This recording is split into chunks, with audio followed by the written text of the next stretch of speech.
पुरातन काल में जब देवताओं और असुरों के बीच युद्ध चल रहा था, असुरों का राजा बलि विशेष शक्तिशाली था।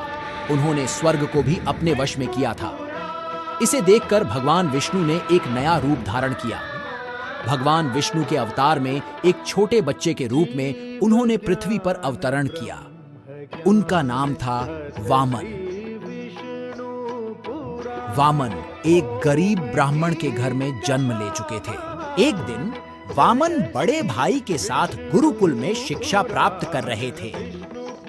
वहां जाकर उन्होंने बलि के दरबार में प्रवेश किया। वामन का रूप छोटा और अद्भुत था। बलि ने वामन को देखकर पूछा, ब्राह्मण बालक, तुम्हें क्या चाहिए? वामन ने विनीत भाव से कहा, महाराज, मैं आपसे एक छोटी सी जगह मांगने आया हूँ। बलि ने उसे स्वीकार कर लिया। तब वामन अपने असली स्वरूप में परिणत हुए और उसने तीसरे पग के लिए भूमि की मांग की। बलि को इसे स्वीकार करने में उन्होंने कोई संकोच नहीं किया।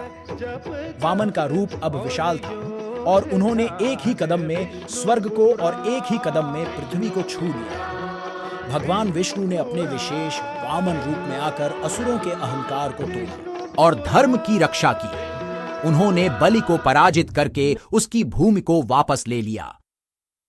वामनावतार की कथा हमें यह सिखाती है कि भगवान हमेशा धर्म की रक्षा के लिए अपने भक्तों के साथ हैं।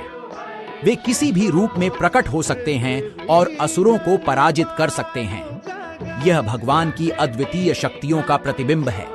वामनावतार की कथा भगवान के अत्यंत प्रेम और भक्ति को दिखाती है। यह हमें यह भी बताती है कि भगवान के भक्त कभी भी अकेले नहीं होते। उनके साथ हमेशा उनकी कृपा होती है। वामनावतार की कथा सभी को धर्म, न्याय और सही राह की ओर प्रेरित करती है। यह हमें यह भी बताती है कि भगवान कभी भी अपने भक्तों की रक्षा के लिए उनके पास होते हैं और उनका साथ निरंतर देते हैं। इसलिए हमें हमेशा उनकी शरण में जाना चाहिए और उनका ध्यान रखना चाहिए।